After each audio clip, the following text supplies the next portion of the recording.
Celiac, what's that? Growing up, I found myself indulging in gluten-free foods, never realizing the difference between rice flour and wheat flour or what I was eating. Little did I know, my family and I solely examined food packages because my mother was not allowed to intake gluten. For instance, when we treated ourselves to lunch or dinner, it was usual that my mother would ask, "Can I have a burger without the bun, please?" This is a question regularly inquired among celiac carriers, such as my mother at restaurants. Despite all of the humorous looks she received, she suffers from a disease that is communal among 3 million other people in the world. Celiac is described as a disease of the digestive system that damages the small intestine and interferes with the absorption of nutrients. This disease occurs when the body reacts abnormally to gluten. You're probably thinking, what is gluten? Well, gluten is a protein that is found in wheat, rye, barley, malt, and oat. Unlike other diseases, each person is affected differently from this disease. However, they all must share one thing in common. They all, I must stress, they all must maintain a gluten-free diet in order to keep themselves healthy. Celiac is also classified as an autoimmune disorder. You're probably thinking, well, what's autoimmune? Autoimmune means that immune cells mistakenly attack the body's own cells at time.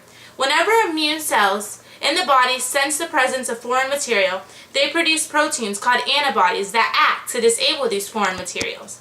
A disease such as this one may not be familiar to many because they do not all know the effects, but the amount of people that suffer from celiac is unremarkable. Unlike many other disorders, celiac may be discovered at any age, from infancy to adulthood.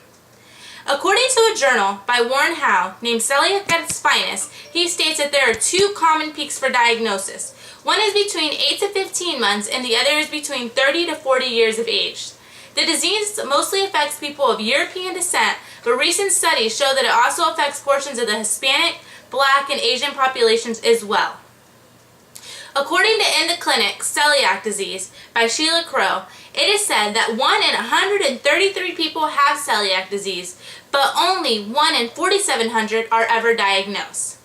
Celiac does have a hereditary component, and the rate increases to 1 of every 22 people who are blood and carry the disease. The exact incidence of celiac is uncertain. As for causes, researchers have discovered the genetic constituent of celiac disease to a cluster of genes on chromosome 6. According to Celiac Disease by Ross I. Thomas, numerous genes are involved which may be the reason for the variant in symptoms. A few signs that celiac is present include, but are not limited to, chronic diarrhea, gas, abdominal cramps, and weight loss. Celiac disease is a disorder that cannot be prevented. Once diagnosed, the only way to avoid symptoms and complications is to strictly follow a gluten-free diet. Furthermore, the indications of celiac often develop after serious infections, physical traumas, pregnancies, and surgeries.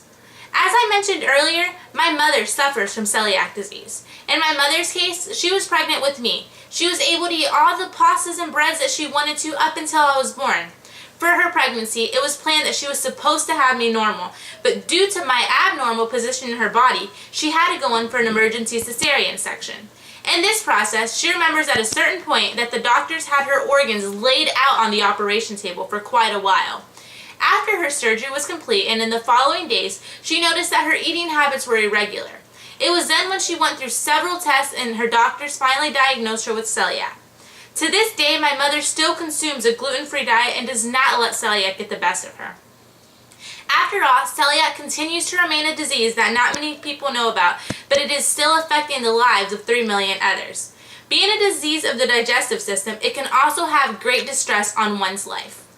A disease such as this one holds one instruction, and that is to maintain a gluten-free diet. Disturbing the lives of many, celiac is continuing to grow in the minds of society. For more information on celiac disease, go to www.celiac.org or call 818-716-1513.